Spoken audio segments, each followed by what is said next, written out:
Hello? Kyle, I've put the living expenses in for this month too. Make sure you don't waste it, okay? I would call Kyle at the end of every month to confirm the transfer.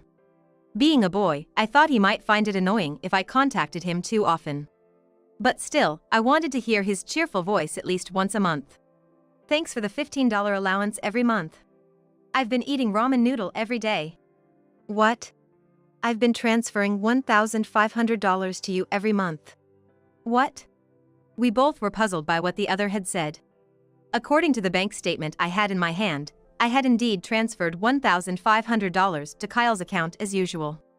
So why did he think it was only a tenth of that amount? $15 isn't enough for anything. But Mom, isn't your company going through tough times right now? What are you talking about? This year we're doing better than ever.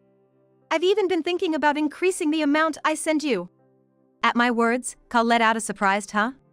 Who had told Kyle that my company was in jeopardy?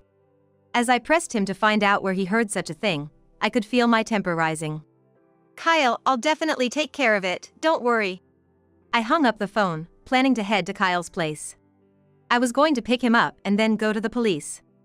I was sure the culprit was that guy. I won't forgive him. My name is Monica. I'm a 49-year-old single mother. I divorced my husband when I was pregnant. Since then, I've been raising Kyle on my own with just a woman's hand. Fortunately, my family's business allowed me to work and study hard to take over. Thanks to that, our lives were stable, and Kyle never had to suffer just because he had one parent. Kyle has always been a very serious child.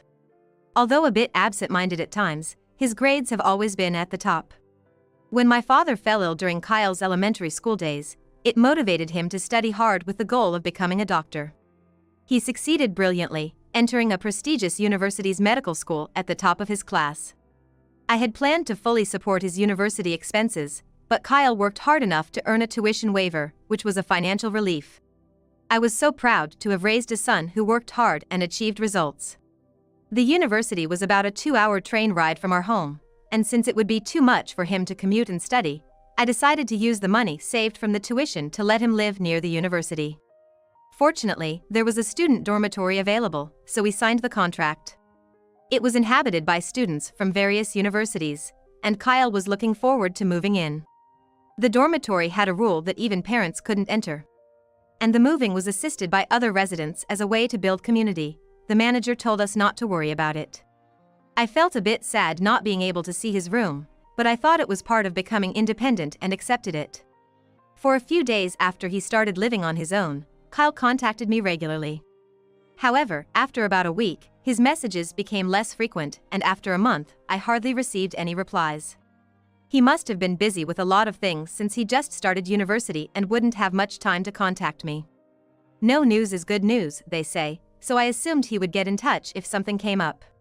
With that in mind, I decided to wait and see. It was about a week before the summer break when Kyle finally got in touch. He talked excitedly about how much he enjoyed his classes, that he started a part-time job, and that he was busy every day, and that he planned to come home for the summer holidays. Hearing Kyle's lively voice, I let out a sigh of relief. And Kyle asked if he could bring a friend along when he came home for the holidays. Apparently, the boy from the same dormitory had no one at home during the holidays and planned to stay by himself, so Kyle invited him to come over. Considering Kyle has always been a bit shy, it must mean they really hit it off for him to invite someone over. I agreed without hesitation. Hello. When I saw the friend Kyle brought home for the holidays, I was speechless. I had assumed he would look as reserved as Kyle. However, standing at the front door was a boy with blonde hair and several piercings in both ears.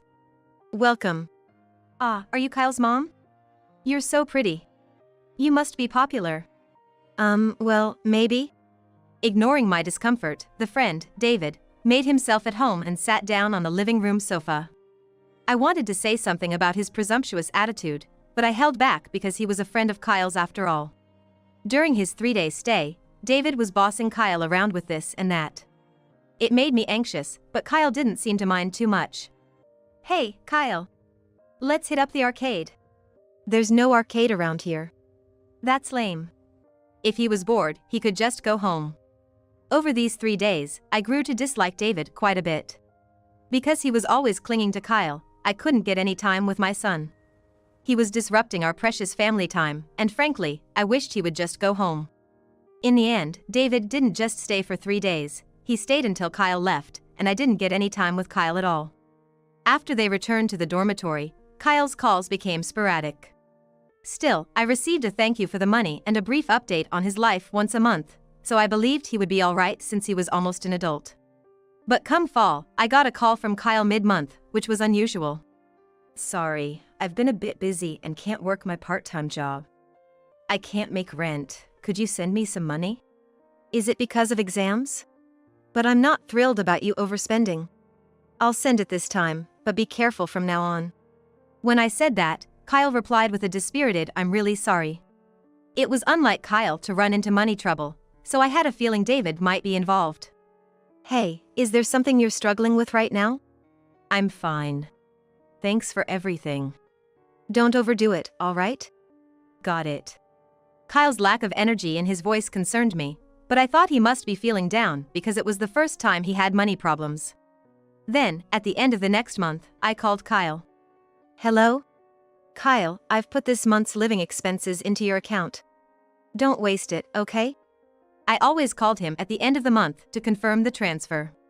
I figured calling a young man too often might be annoying. But I still wanted to hear his cheerful voice at least once a month. Thanks for the $15 each month. I'm eating ramen noodle every day. What?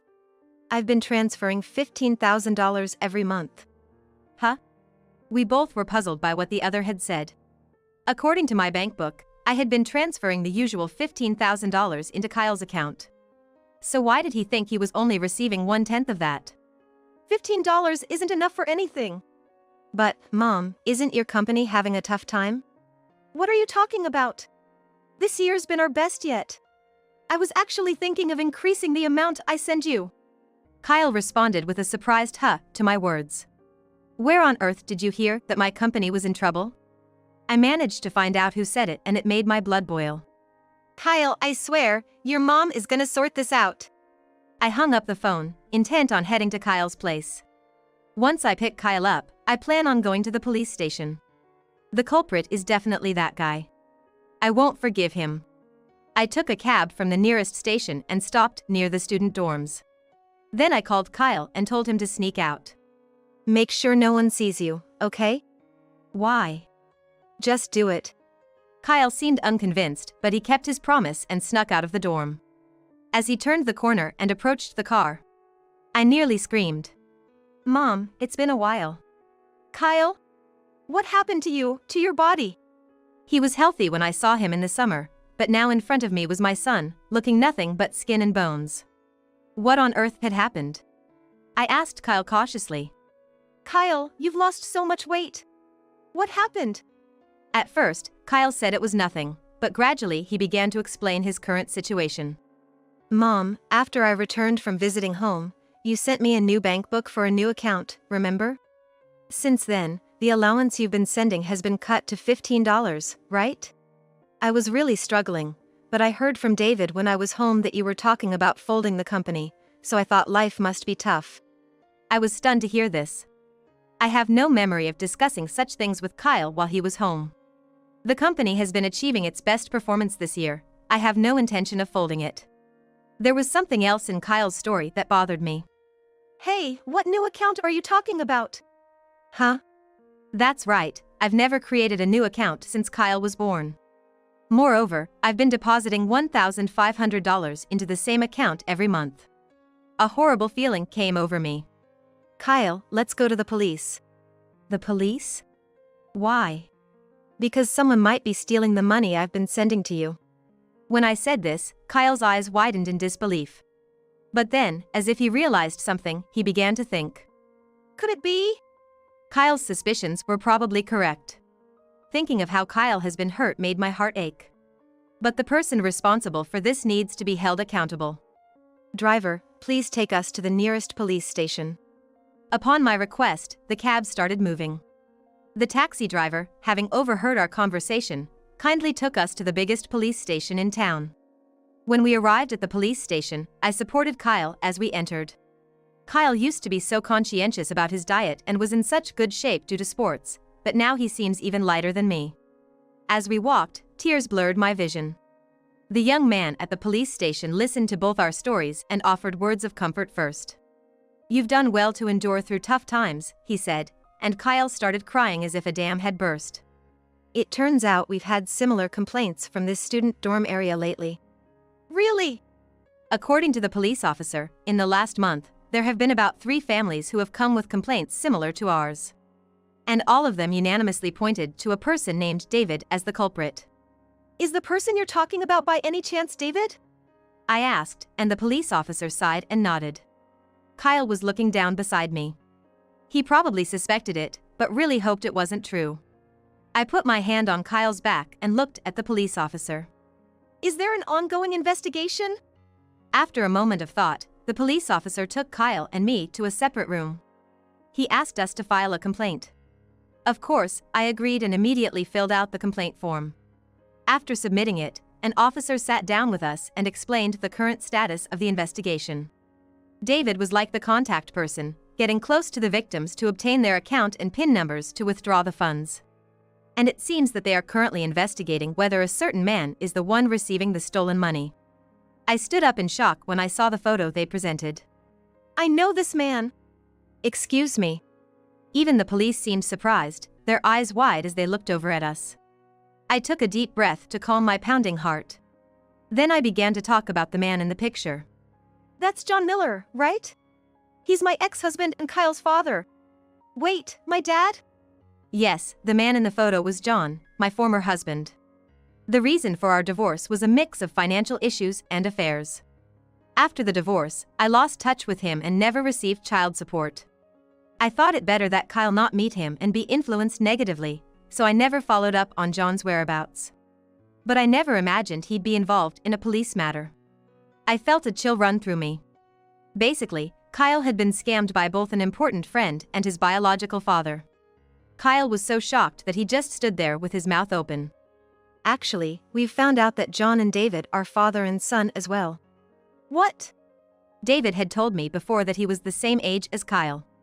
Kyle's dorm does thorough ID checks, so that was probably true. But if that's the case, it means that John had another woman pregnant at the same time as me. I no longer have any feelings for John, and though it's after the fact, it was still a shock. Are you saying David and I are brothers? Kyle seemed unable to comprehend this astonishing revelation. I was at a loss for words in the face of this unexpected fact. So, I'm sorry, but we need a bit of your cooperation. Of course, I won't hesitate to help catch those two. Kyle gave a small nod in agreement with my words. Following the police's instructions, we decided to take the necessary actions. I sneakily returned Kyle to the dorm, and I stayed at a nearby hotel. The next day, I waited for the right moment when David was around and called. Hey, is Kyle doing all right? Claiming that Kyle was busy washing dishes, I deliberately put the call on speakerphone. From this action, I gathered that David must be nearby. I've come into a bit of unexpected money, so I'll transfer it to your account. Make sure to use it wisely. Got it, thanks. Kyle said and hung up the phone. I stopped the voice recorder I had on hand. Then I transferred $10,000 to an account under Kyle's name. The next morning, Kyle checked his online banking and sent the proof to the police. After stopping by a certain place, I went to the dorm with the police. I explained the situation to the dorm manager, who immediately took us to David's room. When I pressed the bell, annoying footsteps approached from inside. Who is it? Wait, what? David opened the door briskly and froze. He didn't understand why Kyle's mother and the police were standing together in a place where outsiders were not allowed. David seemed genuinely clueless. I put on a smile for the confused David. Long time no see, David. I'm Kyle's mom. What do you want with me, Kyle's mom? And you brought the cops. David looked at Kyle beside me and guessed what we were there for. We have a warrant and are going to conduct a search now. I'm really sorry, I have to go out. Can we do this another time? Without skipping a beat in response to the police officer's words, David tried to forcefully shut the door. But the police weren't about to let that happen. 2 men managed to open David's apartment door and started their search. Soon after the search began, there were calls from all around, found something. Hearing this, David seemed to slump his shoulders in resignation. Leaving David behind, I and Kyle entered the room. On the table, there were several passbooks and cards, all laid out. Each one was for an account under a different name. Looking at them, my head started to hurt. The cops, with practiced hands, sorted them by name and began snapping photos. How did this get out? Kyle, did you rat me out? I thought you were my best friend. You must have been laughing at me on the inside while I was going through tough times. It's not what it looks like. There's an explanation for all this. David tried to come up with all sorts of excuses to escape blame, but Kyle didn't react at all. Agitated by Kyle's attitude, David looked as if he was about to grab him at any moment. That's when I opened my mouth. Swindling money from your own half-brother, that's just the lowest of the low. Half-brother? Who's related to whom? You and Kyle. Frozen by my words, David stood still. Given that he had limited his targets to students, it seemed certain that he had shared the preliminary investigation information with John. Because of my family's unique business, when John did some digging on Kyle, he would have quickly realized that he's my son. No way! It's true. John Miller is my ex-husband and Kyle's biological father.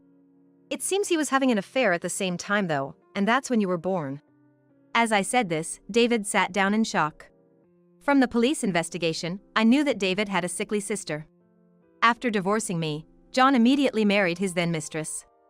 However, it seems the mistress did not want a boy, so David was neglected and raised haphazardly. As soon as the sister was born, John and the mistress divorced. The sister, being expensive to treat, was taken in by her maternal side, and it seemed David was taken in by John. They met as siblings from time to time, and during those meetings, David had been giving money to his mother for medical expenses. Learning this, I felt the significant presence that the concept of siblings held for David. And it seemed my hunch was correct. I've been exploiting my own siblings. With those final words, David was taken away by the police. I and Kyle just went to the police station and were shown only the parts of the confiscated passbooks that concerned us. It turns out David had been getting people drunk or accompanying them shopping, and when stopping at the ATM, he would take note of the pins. Later, he would visit their rooms and take the passbooks, cards, and even IDs. The reason he had come back home with Kyle during the holiday was to check if my family was wealthy. He would then create new accounts, hand them over to the victims, and whenever money was deposited into their original accounts, he would withdraw everything, only to deposit a little back into the new ones. No wonder I couldn't figure out what I had spent my money on when I updated my passbook. Now it all made sense, and I sighed. It didn't take long for David to name John as an accomplice, and by the next evening, John too had been apprehended. I went to the police and shared everything about John's background with them. A little while later, I went to visit John. Kyle wanted to come, but I asked to go alone this time and had him wait outside. John, whom I hadn't seen in 20 years, had aged, but his attitude of looking down on others was still there. Man, I've really done it this time. Got too carried away, I guess. Without a hint of remorse, that's what John said, and I couldn't hold back my anger. But yelling now would just wash away all the effort I've put in so far. I forced a smile. Pathetic, aren't you? Lost it all on the horses. But hey, I'll just call my folks after ages and get out of here soon. John replied casually, as if making small talk. I slapped a piece of paper in front of him. His smug look changed instantly. Hey, what the heck is this about? Oh, that. I told your parents everything about you. His parents, decent folks, kept in touch with me even after our divorce. They told me to bring this when I said I was going to see you today. What are you talking about? This is a disownment letter. John lunged at me from behind the glass. I calmly replied. You wouldn't understand their hardships, would you? They've been putting off seeing their own grandson, Kyle, because of your mess. You should have let me see him. Don't you dare say that, after all you're running away. Raising my voice, a cop in the room told me to calm down. I took a deep breath to settle down. Anyway, this means I can finally show your mother her grandson. Oh, and about David. What about David? He's got nothing to do with you. He doesn't want to see you ever again. Says he doesn't want anything to do with a father who'd exploit his own kids. Your mom said she'd take him in. You're kidding. Without him, how am I supposed to live? John sounded so pitiful that I just had to laugh. Well, maybe you should start working and pay off your alimony. Monica, come on, we go way back, right? Help me out. How funny. Whatever we had ended 20 years ago. I answered with the biggest smile of the day, and John looked utterly hopeless. Feeling a wave of relief, I walked out of the visiting room without looking back. John's other crimes came to light, and he got a prison sentence. He won't be out for at least 5 years, giving us all some peace of mind. David, being a minor, ended up on probation. He's apparently being re-educated under the strict guidance of his foster parents now. Their home is even deeper in the boondocks than ours, with absolutely no form of entertainment, so it seems David's having a tough time. By the way, his sister is planning to undergo surgery abroad, and the money David was desperately gathering was for that purpose. However, it turned out that John had been embezzling those funds. David seems like he's still at an age where he'd want to enjoy himself, but each time he gets a talking to from his foster parents. Kyle was initially confused, but he's buckled down and is studying hard to become a doctor, which was his original goal. He's been moving up in school and is about to face the national board exams soon. As for me, my company has grown even more, and I've been able to increase the financial support I give to Kyle. On top of that, someone who's been with the company through thick and thin, and who Kyle has been fond of since he was a kid, has unexpectedly proposed to me, and I'm currently holding off on my answer.